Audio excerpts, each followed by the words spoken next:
300 years before Julius Caesar. 400 years before the birth of Christ. In a small kingdom in northern India, a young man sat in the dirt, humiliated, his sacred thread cut in public by a king who laughed at him. He made a vow that day. Not just revenge. A vow to destroy that king. To topple his dynasty. To build something so powerful in its place that the world would never forget it. He did not have an army. He did not have wealth. He did not have a throne. He had only his mind. And his mind, as it turned out, was the most dangerous weapon in the ancient world. His name was Chanakya. And 2,300 years ago, he built the greatest empire India had ever seen, using nothing but strategy, philosophy, and an understanding of human nature so precise it still terrifies political scientists today.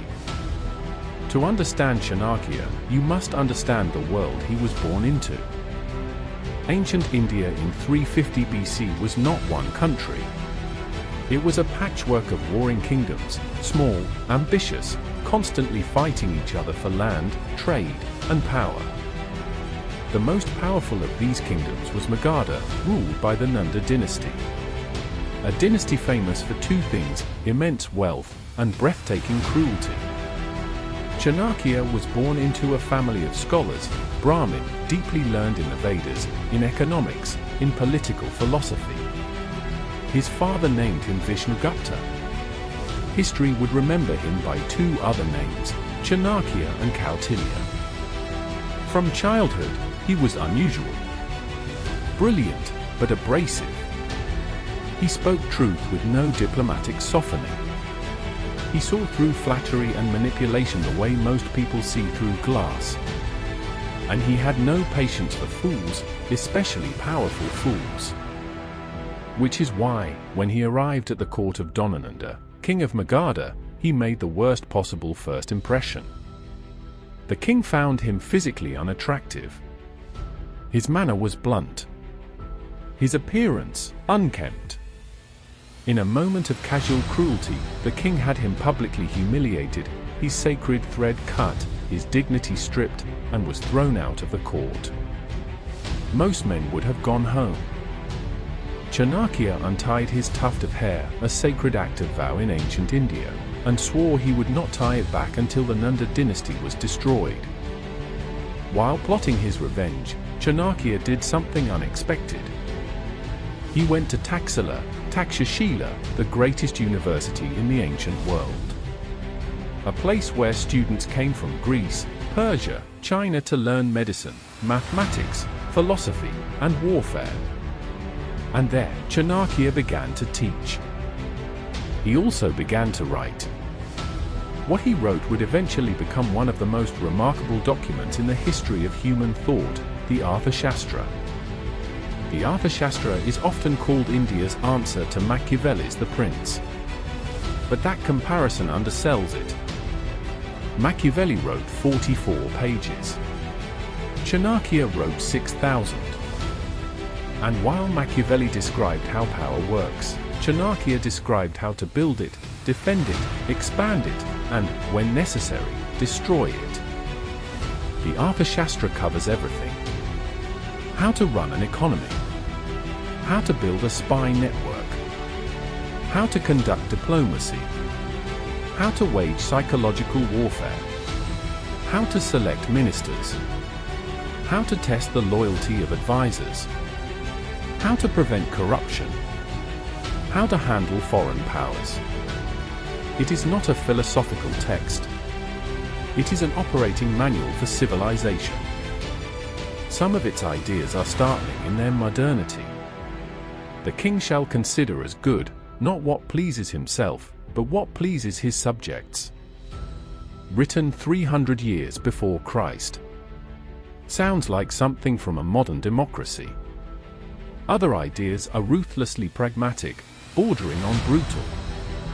Chanakya believed that a ruler must sometimes do terrible things in service of a greater good. That idealism without strategy is weakness. that the world as it is must be dealt with honestly, not as we wish it to be. He is often called the Indian Machiavelli. He is better understood as something else entirely. The man who proved that ideas are more powerful than armies. While at Taxila, Chanakya met a young man. The young man was extraordinary, physically powerful, mentally sharp, naturally commanding. People followed him instinctively. His name was Chandragupta. He was, by most accounts, a nobody.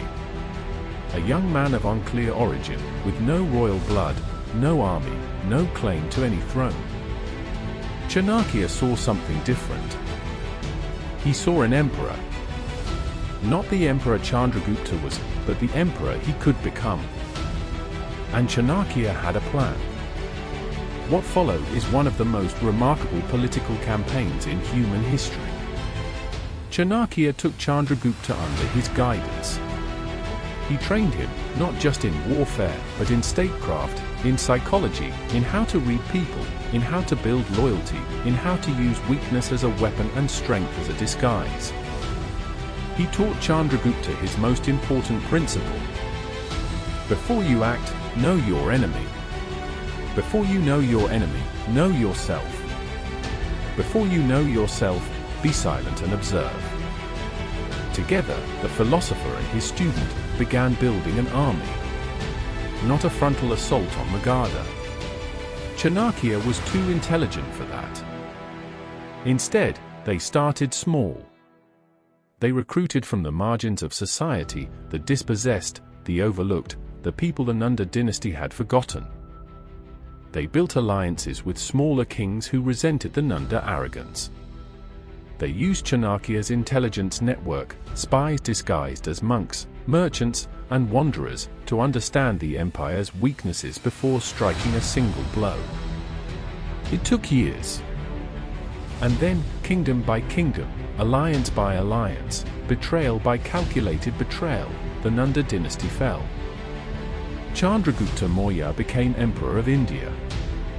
And Chanakya, the humiliated scholar thrown out of a king's court, became the most powerful advisor in the history of the subcontinent.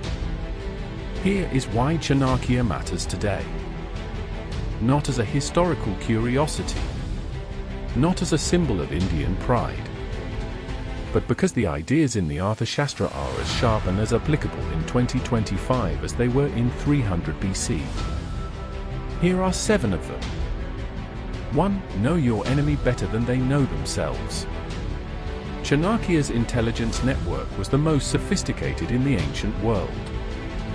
His principle, you cannot defeat what you do not understand.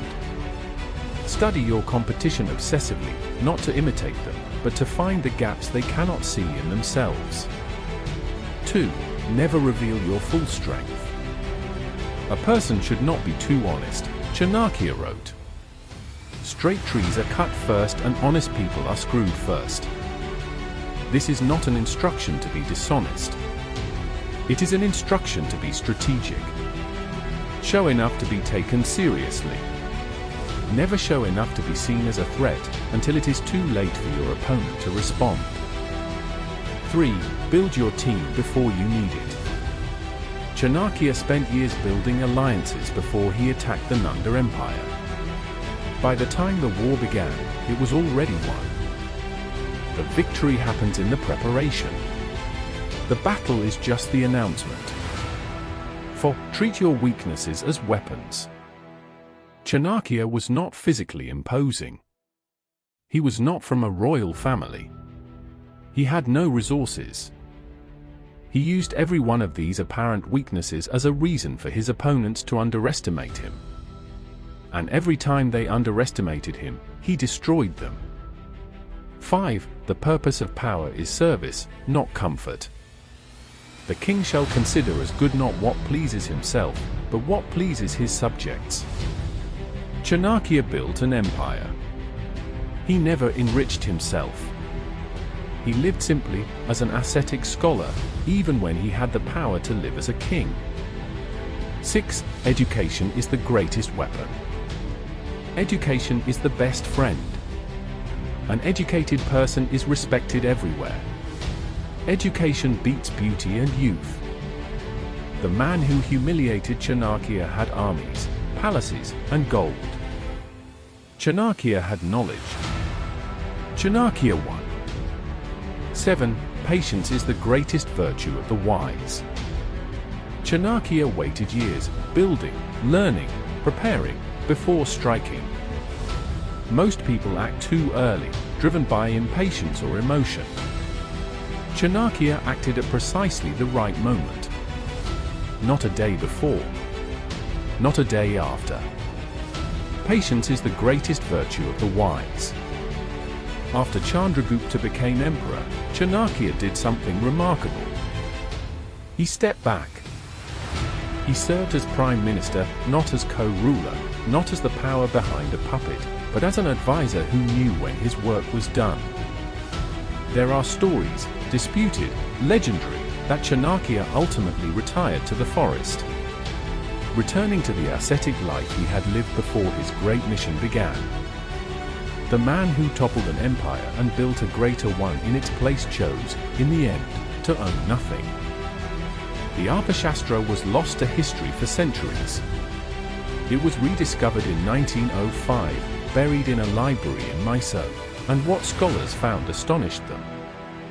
A 2,300-year-old text that understood economics, governance, psychology, and strategy with a precision that felt modern.